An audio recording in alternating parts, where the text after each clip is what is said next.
കഴിഞ്ഞ ഒരു ISL സീസണിൽ കേരള ബ്ലാസ്റ്റേഴ്സിനെ നയിച്ചിട്ടുണ്ടായിരുന്നത് മിഗായൽ സ്റ്റെഹ്റ എന്ന് പറയുന്ന പരിശീലകനായിരുന്നു. ഇദ്ദേഹത്തെ സീസണിൻ്റെ ഏകദേശം ഒരു 75% കേരള ബ്ലാസ്റ്റേഴ്സിനെ നയിച്ചിട്ടുണ്ടായിരുന്നു ഇദ്ദേഹമായിരുന്നു.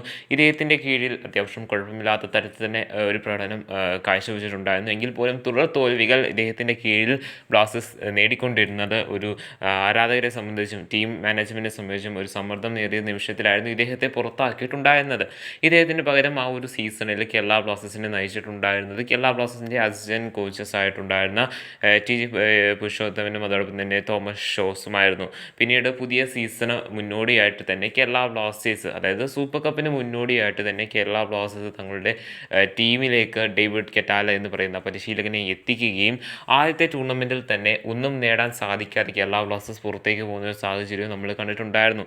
അദ്ദേഹത്തിൻ്റെ കീഴിൽ കേരള ബ്ലാസ്റ്റേഴ്സ് കളിച്ച ആദ്യത്തെ മത്സരത്തിൽ കേരള ബ്ലാസ്റ്റേഴ്സ് വിജയിച്ചിട്ടുണ്ടായിരുന്നു. ഈസ്റ്റ് ബംഗാളിനെതിരെയായിരുന്നു ആ ഒരു മത്സരം. പിന്നീട് മോഹൻ ബഗാനെതിരെ കളിച്ച സമയത്ത്, സൂപ്പർ കപ്പിൽ മോഹൻ ബഗാനെതിരെ കളിച്ച സമയത്ത് മോഹൻ ബഗാൻ്റെ B ടീമിനെതിരെ കേരള ബ്ലാസ്റ്റേഴ്സ് തോൽക്കുന്ന ഒരു സാഹചര്യം നമ്മൾ കണ്ടിട്ടുണ്ടായിരുന്നു. ഇദ്ദേഹത്തെ കേരള ബ്ലാസ്റ്റേഴ്സ്, അതായത് ഡേവിഡ് കെറ്റാല എന്ന് പറയുന്ന പരിശീലകനെ കേരള ബ്ലാസ്റ്റേഴ്സ് ടീമിലേക്ക് എത്തിച്ചിട്ടുണ്ടായിരുന്നത് ഒരു വർഷത്തെ കോൺട്രാക്റ്റിലാണ് എന്നാണ് ബ്ലാസ്റ്റേഴ്സ് ആരാധകർ മൊത്തം തന്നെ അറിഞ്ഞിട്ടുണ്ടായിരുന്നത്. സോ നിലവിൽ പുറത്തേക്ക് വരുന്നത്, അതായത് നമുക്കെല്ലാവർക്കും അറിയാം, കേരള ബ്ലാസ്റ്റേഴ്സിൻ്റെ ആരാധകർക്ക് വേണ്ടി അല്ലെങ്കിൽ ആരാധകരുമായിട്ട് മാനേജ്മെൻറ്റിനെ അറിയിക്കുവാനായിട്ട്, അതായത് ആരാധകരുടെ ആഗ്രഹങ്ങളും നിർദ്ദേശങ്ങളും മാനേജ്മെൻറ്റിനെ നേരിട്ട് അറിയിക്കുവാൻ വേണ്ടി രൂപീകരിച്ച കേരള ബ്ലാസ്റ്റേഴ്സ് മാനേജ്മെൻറ്റ് രൂപീകരിച്ച കമ്മ്യൂണിറ്റിയാണ് ഫാബ് എന്ന് പറയുന്നത്, ഫാൻ അഡ്വൈസറി ബോർഡ് എന്ന് പറയുന്നത്. ഈ കമ്മ്യൂണിറ്റിയുടെ ഒരു ഗ്രൂപ്പ് തല മീറ്റിംഗ് നടന്നിട്ടുണ്ടായിരുന്നു. അതിൽ കേരള ബ്ലാസ്റ്റേഴ്സിൻ്റെ മാനേജ്മെൻറ്റ് പൊസിഷനിൽ ഹെഡായിട്ട് നിൽക്കുന്ന എല്ലാവരും പങ്കെടുത്തു എന്നാണ് നമുക്കറിയുവാൻ സാധിക്കുന്നത്. സോ ആ ഒരു മീറ്റിങ്ങിന് പിന്നാലെ തന്നെ അതുമായി ബന്ധപ്പെട്ട് ചില അപ്ഡേറ്റുകൾ പുറത്തേക്ക് വരുന്നുണ്ടായിരുന്നു. അതിൽ കൂടുതൽ അപ്ഡേറ്റുകളൊന്നും പുറത്തേക്ക് വിട്ടിട്ടില്ല എങ്കിൽ പോലും ഇദ്ദേഹത്തിൻ്റെ, അതായത് ഡേവിഡ് കെറ്റാലയുടെ കോൺട്രാക്റ്റുമായി ബന്ധപ്പെട്ട ഒരു കാര്യം നിലവിൽ പുറത്തേക്ക് വിട്ടിട്ടുണ്ട് എന്നാണ് അറിയുവാനായിട്ട് സാധിക്കുന്നത്. ഇങ്ങനെയാണ് നിലവിൽ വാർത്തകൾ വരുന്നത്. സോ കൃത്യമായിട്ട് പറഞ്ഞൊരു വ്യക്തതയില്ലെങ്കിൽ പോലും ഈ ഒരു തരത്തിലൊരു വാർത്തകൾ നിലവിൽ പുറത്തേക്ക് വരുന്നുണ്ട്.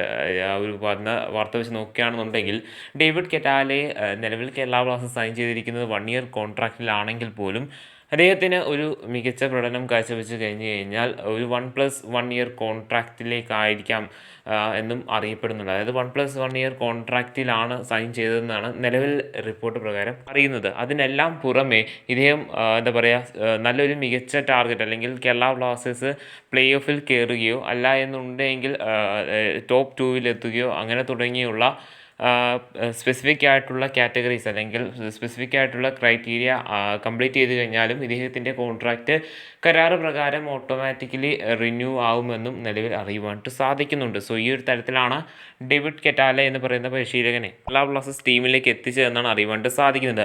പക്ഷേ ഈ ഒരു വാർത്ത വന്നതിന് പിന്നാലെ പല ആരാധകരും ചൂണ്ടിക്കാണിക്കുന്ന ഒരു കാഴ്ചയാണ്, അല്ലെങ്കിൽ ഒരു കാര്യമാണ്, കേരള ബ്ലാസ്റ്റേഴ്സ് ആദ്യത്തെ ടൂർണമെൻറ്റിൽ തന്നെ, അതായത് സൂപ്പർ കപ്പിൽ തന്നെ വളരെ മോശം പ്രകടനമായിരുന്നു മോഹൻ ബഗാനെതിരെ കാഴ്ചവെച്ചിട്ടുണ്ടായിരുന്നു. സോ ഇത്രയും മോശം പ്രകടനം കാഴ്ചവെച്ച സ്ഥിതിക്ക് ഇങ്ങനെ 1+1 ഇയർ കോൺട്രാക്റ്റ് ഒക്കെ കൊടുക്കുന്നത് കൊണ്ട് എന്തെങ്കിലും ഗുണമുണ്ടോ എന്നാണ് ആരാധകർ ചോദിക്കുന്നത്. ആദ്യം ISL ഒരു മികച്ച പ്രകടനം കാഴ്ചവെച്ച്, അല്ലെങ്കിൽ അദ്ദേഹത്തിൻ്റെ കീഴിൽ കാഴ്ചവെക്കുവാനായിട്ട് സാധിക്കുമെന്ന് തെളിയിച്ചതിന് ശേഷം മാത്രം പോരെ ഈ ഒരു തരത്തിലുള്ള കോൺട്രാക്റ്റുകൾ മതി എന്നാണ് ആരാധകർ പലരും ചൂണ്ടിക്കാണിക്കുന്നത്. സോ എന്ത് തന്നെയായാലും നമുക്ക് കണ്ടു തന്നെ അറിയാം എന്താണ് വരുവാനായിട്ട് പോകുന്ന ISL സീസൺ തന്നെ കിക്ക് ഓഫ് ചെയ്യുവാനാണ് സാധ്യതകളെന്നും അറിയുന്നുണ്ട്. അതിനെല്ലാം പുറമെ ഡുറൻ കപ്പും വരുവാനായിട്ട് പോകുന്ന ദിവസങ്ങളിൽ വരികയാണ്. അതിൻ്റെ ഫിക്സ്റ്റേഴ്സൊക്കെ നിലവിൽ പുറത്തേക്ക് വന്നു എന്ന തരത്തിലുള്ള റിപ്പോർട്ടുകളുണ്ട്. ISLൽ നിന്ന് 6 ടീമുകളായിരിക്കും ഈ ഒരു ഡുറൻ കപ്പിൽ കളിക്കുക. അതിൽ കേരള ബ്ലാസ്റ്റേഴ്സ് ഉണ്ടാവുകയില്ല എന്നും നമുക്ക് അറിയുവാനായിട്ട് സാധിക്കുന്നുണ്ട്.